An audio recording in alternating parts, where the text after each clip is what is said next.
जय हिंद। स्वागत है आप सभी का आपके अपने YouTube चैनल सक्सेस ए जिद पे। तो देखिए, जो आपकी हेडक्वार्टर नॉर्थर्न कमांड 5171 ASC में नई भर्ती आउट की गई है, उसका जो ऑफलाइन फॉर्म है वो कैसे आपको फिल करना है वो आज आपको हम इस वीडियो में बताने वाले हैं।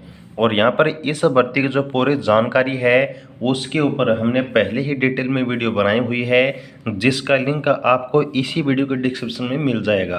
तो वहाँ से उस भर्ती की जो पूरी जानकारी है वो आप लोग देख सकते हैं। और वो वीडियो देखने के बाद अगर इस भर्ती के लिए आप एलिजिबल हैं और इंटरेस्टेड हैं फॉर्म अप्लाई करने के लिए, तो जो ऑफलाइन फॉर्म है उसको फिल करने की जो पूरी प्रोसेस है वो आपको हम बताने वाले हैं। तो आपके ऑफलाइन फॉर्म को फिल करने के लिए जितने भी आपके पास इम्पोर्टेंट डॉक्यूमेंट होने चाहिए, उनमें देखिए ये आपका होता है एक प्रकार का सेल्फ एड्रेस का लिफाफा, ये आपके पास होना ज़रूरी है। उसके बाद यहाँ पर ये जो आपका बाहर का लिफाफा होता है जिसके अंदर आपको सभी डॉक्यूमेंट भेजने होते हैं, ये आपके पास होना चाहिए। और फिर यहाँ पर जो आपका एप्लीकेशन फॉर्म का फॉर्मेट है वो आपके पास होना ज़रूरी है। तो यहाँ पर आपके ऑफलाइन फॉर्म को कैसे आप लोग फिल करेंगे, बिल्कुल ध्यान से देखते रहिएगा। सबसे पहले यहाँ पर देखिए, ये जो आपका फर्स्ट वाला एप्लीकेशन पेज है इसमें आपको लिखना है application for the post of. जिस पोस्ट का फॉर्म आप अप्लाई कर रहे हैं उस पोस्ट का नाम आपको बताना है। उसके बाद दोबारा से आपको अपनी पोस्ट का नाम बताना है। और फिर यहाँ पर आपको ये बताना है कि इसी भर्ती में जो आपकी नॉर्थर्न कमांड 71 सब एरिया में वैकेंसी आउट की गई है AC यूनिट में, तो फायरमैन के अलावा क्या आपने कोई और पोस्ट का फॉर्म भी अप्लाई किया है, जैसे कि ड्राइवर का, व्हीकल मैकेनिक का, क्लीनर का, या फिर आपने जो भी पोस्ट का अदर फॉर्म अप्लाई किया है, तो वहाँ पर आपको यस लिखने के बाद जो भी पोस्ट का फॉर्म अप्लाई किया है उसके ऊपर आपको टिक लगाना है। अदरवाइज आपको यहाँ पर नो का जो ऑप्शन है इसको टिक कर देना है। उसके बाद यहाँ पर आपको सबसे पहले अपना नाम लिखना है, देन आपका फादर नेम, फिर आपकी डेट ऑफ बर्थ क्या है, और यहाँ पर उसके बाद 1 जनवरी 2019 को आप कितनी उम्र के, कितने दिन और कितने साल के हो जाते हैं वो डाटा आपको लिखना है। अब ये आप लोग कैसे कैलकुलेट करेंगे, तो जैसा कि आप स्क्रीन पर देख पा रहे हैं, सबसे पहले आपको गूगल पर जाना है और सर्च करना है एज कैलकुलेटर। उसके बाद ये जो आपके सामने पहला लिंक ओपन होगा इसके ऊपर क्लिक करना है। और जैसे यहाँ पर आप क्लिक करते हैं तो देखिए आपको दो चीज़ें फिल करनी है। एक आपको डेट ऑफ बर्थ फिल करनी है जो आपकी खुद की डेट ऑफ बर्थ है, और फिर यहाँ पर जो आपकी 1 जनवरी 2019 की डेट है वो फिल करनी है।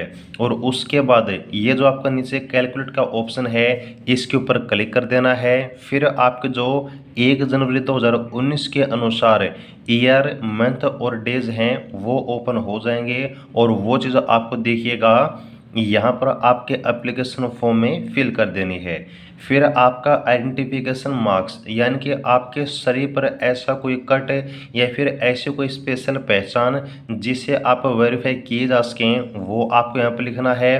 देन आपको लिखना है अपना एड्रेस, और ये जो आपका एड्रेस है याद रखिएगा 2 प्रकार का आपको लिखना है। एक है आपका कम्युनिकेशन और दूसरा है आपका परमानेंट। कम्युनिकेशन में आपको वो एड्रेस डालना है जहां पर फ़िलहाल में आप रह रहे हैं और आपसे कम्युनिकेट किया जा सके, आपके एडमिट कार्ड वगैरह भेजे जा सकें।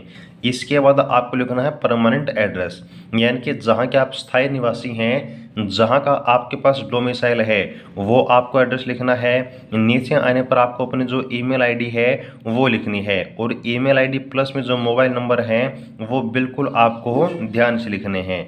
देन यहाँ पर आपको लिखना है पॉइंट नंबर 10 में जो भी आपकी कैटेगरी है, आपकी कास्ट है, वो आपको लिखनी है, और किस कैटेगरी में फॉर्म आप अप्लाई कर रहे हैं वो भी आपको मेंशन करना है। देन आपकी एजुकेशन क्वालिफिकेशन क्या है, 10th क्लास के बेस पर है। आपके पोस्ट जो एसेंशियल क्वालिफिकेशन है वो आपको यहाँ पर फिल करनी है। उसके बाद यदि आप ड्राइवर की पोस्ट का फॉर्म अप्लाई कर रहे हैं तो यहाँ पर सबसे पहले आपको लिखना है अपने लाइसेंस का नंबर। फिर जिस डेट को आपका लाइसेंस इशू किया गया था वो डेट आपको लिखनी है। यहाँ पर आपको लिखना है कि आपका जो लाइसेंस है वो किस डेट तक आपका वैलिड है और फिर किस अथॉरिटी ने आपका लाइसेंस इशू किया है वो आपको अथॉरिटी का नाम यहाँ पर डाल देना है। उसके बाद जो आपका ड्राइविंग लाइसेंस का 2 साल का एक्सपीरियंस सर्टिफिकेट है हैवी व्हीकल का वो आपको लगाना है। और ये आपका जो 2 साल का एक्सपीरियंस है ना वो आपका हैवी लाइसेंस की इश्यू डेट के बाद का 2 साल का होना चाहिए। और आपका जो भी यहाँ पर फोटोकॉपीज आप लगाने वाले हैं जैसे कि डोमिसाइल की, आपके ड्राइविंग लाइसेंस की, एक्सपीरियंस की, वो सभी आपके किसी भी गैजेटेड ऑफिसर से अटेस्टेड होनी चाहिए। ठीक है जी। देन आपको यहाँ पर लिखना है option for the reservation category. यहाँ पर देखिए अगर आप बिलोंग करते हैं ओबीसी, एससी या फिर एसटी कैटेगरी से तो यहाँ पर आपको इन 2 ऑप्शन में से किसी भी एक ऑप्शन पर सिलेक्ट करना है। अब आपको सिलेक्ट क्या करना है वो आपका सबसे मेन पॉइंट है। तो आपको जो पहला ऑप्शन है वो ये है कि आप ओबीसी, एससी या फिर एसटी कैटेगरी से बिलोंग करते हैं लेकिन आप अप्लाई कर रहे हैं जनरल के अगेंस्ट, तो आपको अपना ऑप्शन ए सिलेक्ट करना है। इसके अलावा यदि आप ओबीसी, एससी, एसटी कैटेगरी से बिलोंग करते हैं और आपने अपनी ही कैटेगरी में फॉर्म अप्लाई किया है तो आपको ऑप्शन बी सिलेक्ट करना है। ओके। नीचे आने पर देखिए जिस डेट को आप फॉर्म अप्लाई कर रहे हैं उस डेट को आपको डाल देना है।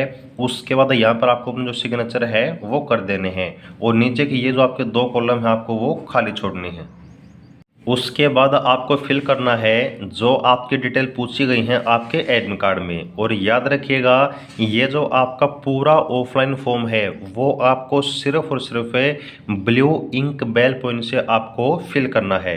तो यहाँ पर आपको सबसे पहले जो आपकी पोस्ट का नाम है वो आपको फिल करना है। जैसे कि आपने फायरमैन का फॉर्म अप्लाई किया तो या फिर आपका फायरमैन के अलावा जो पोस्ट है वो आपको पोस्ट का नाम लिख देना है। उसके बाद आपको खुद का नाम लिखना है।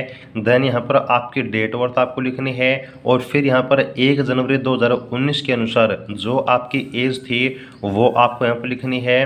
देन आपका फादर नेम लिखना है। नीचे आपकी जो कैटेगरी है वो आपको लिखनी है, जनरल, ओबीसी, एससी, एसटी या फिर आपका जो भी कैटेगरी है एक्स सर्विसमैन आपको फिल कर देना है।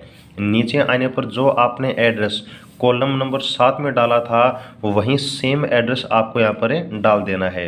नीचे आने पर देखिएगा जो यहाँ पर आपका ईमेल आईडी है वो आपको लिखना है और फिर जो आपका मोबाइल नंबर है वो आपको यहाँ पर लिख देना है।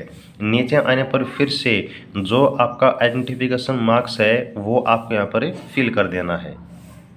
और फिर यहाँ पर आपको जो खुद के सिग्नेचर हैं वो करने हैं। जो मेल कैंडिडेट हैं उनको यहाँ पर जो लेफ्ट हैंड का थंब इम्प्रेशन है वो लगा देना है। और ये जो आपकी चीज़ें हैं बिल्कुल सारी की सारी नीचे आपको जो खाली छोड़नी है। ये सिर्फ आपके ऑफिशियल पर्पज़ के लिए हैं, इनमें आपको खुद से जो है कुछ भी फिल नहीं करना है। और अब देखिएगा जो आपके फॉर्म को फिल करने की पूरी जानकारी है आपके पेजेस की वो आपको मैंने बता दी है। अब जो कुछ एक्स्ट्रा इम्पोर्टेंट जानकारी है वो ध्यान से सुनिएगा। तो यहाँ पर देखिए इस भर्ती के जो फॉर्म को अप्लाई करने की स्टार्टिंग डेट है वो आपके 23 जुलाई 2022 है, यानी कि आज से जो फॉर्म है वो आप अप्लाई कर सकते हैं। और जो आपकी लास्ट डेट है वो 22 अगस्त 2022 से रखी गई है। तो यहाँ पर ये डेट आपको याद रखनी है कि इन्हीं डेट के बीच में जो फॉर्म है वो आपको अप्लाई करना है। अब 22 अगस्त का मतलब ये है कि जो आपका फॉर्म है वो आपका दिए हुए एड्रेस पर 22 अगस्त या फिर इस डेट से पहले पहुंच जाना चाहिए। ओके।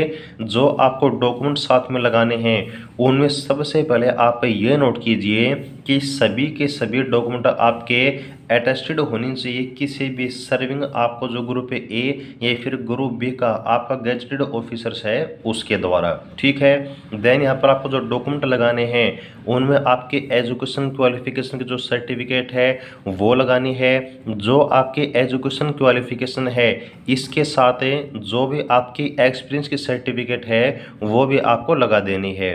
देन आपका जो कास्ट सर्टिफिकेट है, यदि आप रिजर्व कैटेगरी से बिलोंग करते हैं वो आपको लगाना है। आपका डोमिसाइल, आपका आधार कार्ड, इसके अलावा आपकी 2 एक्स्ट्रा फ़ोटो जो कि आपको सेल्फ अटेस्टेड करनी है वो फॉर्म के साथ भेज देनी है।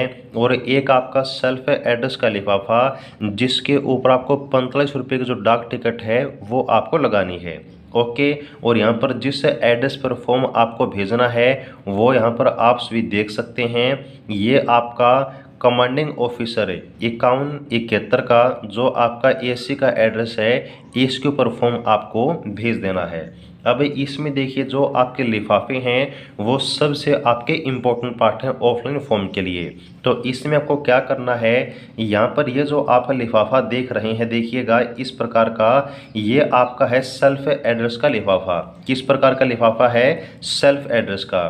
तो इस लिफाफे में आपको टू लिखकर जो खुद का पूरा एड्रेस है आपका वो लिखना है। और इसमें सबसे जो इम्पोर्टेंट पॉइंट है वो है देखिएगा आपका 45 रुपये की डाक टिकट का। यहाँ पर आपको जो 45 रुपये की डाक टिकट है वो आपको लगानी है, ये आपको डाक खाने में से मिल जाएगी। तो ये जो आपका सेल्फ एड्रेस का लिफाफा है बिल्कुल ध्यान से फिल कीजिएगा। यहाँ पर आप अच्छी तरह से जो सेल्फ एड्रेस का पूरा डाटा है वो यहाँ पर आपसे भी देखने के बाद ही अपने ऑफलाइन फॉर्म को फिल कीजिएगा। इसके बाद देखिएगा जो आपका एक और सबसे इम्पोर्टेंट पार्ट है आपके ऑफलाइन फॉर्म का, वो है आपका ये बाहर का लिफाफा, जिसमें ऊपर आपको लिखना है application for the post of, आपकी पोस्ट का नाम, फिर आपकी कैटेगरी आपको लिखनी है और यहाँ पर खुद का और आपके जो पिताजी का नाम है वो आपको लिख देना है। यहाँ पर फॉर्म लिखने के बाद ये जो आपका खुद का पूरा एड्रेस है वो आपको लिखना है। यहाँ पर आपको टू लिखने के बाद जो आपका कमांडिंग ऑफिसर 5171 एसी का पूरा एड्रेस है वो आपको लिख देना है। और इस लिफाफे के अंदर आपको देखिएगा जो आपके 2 एक्स्ट्रा फोटो या फिर आपके जो डॉक्यूमेंट हैं वो सभी डाल देने के बाद ये आपको यहाँ पर इस तरीके से आपको बंद कर देना है और आपको डाक खाने में जाकर ये फॉर्म आपको डाल देना है। याद रखिएगा इस फॉर्म को आप रजिस्टर्ड पोस्ट, स्पीड पोस्ट या फिर सिंपल पोस्ट के द्वारा भेज सकते हैं। ओके। तो ये आपकी पूरी जानकारी है आपके ऑफलाइन फॉर्म को फिल करने के बारे में। उम्मीद है कि आपको जानकारी अच्छी लगी होगी और आपका कोई भी डाउट इस फॉर्म की फिल करने के बारे में नहीं बचा होगा। तो अगर आपको जानकारी अच्छी लगी तो वीडियो को लाइक कीजिएगा, कमेंट कीजिएगा, शेयर कीजिएगा। और आगे हर प्रकार की अपडेट के लिए, हर प्रकार के ऑफलाइन फॉर्म के जानकारी के लिए, फिल करने के बारे में आपके अपने चैनल सक्सेस एजेड को सब्सक्राइब जरूर कीजिएगा। जुड़े रहिएगा। जय हिंद।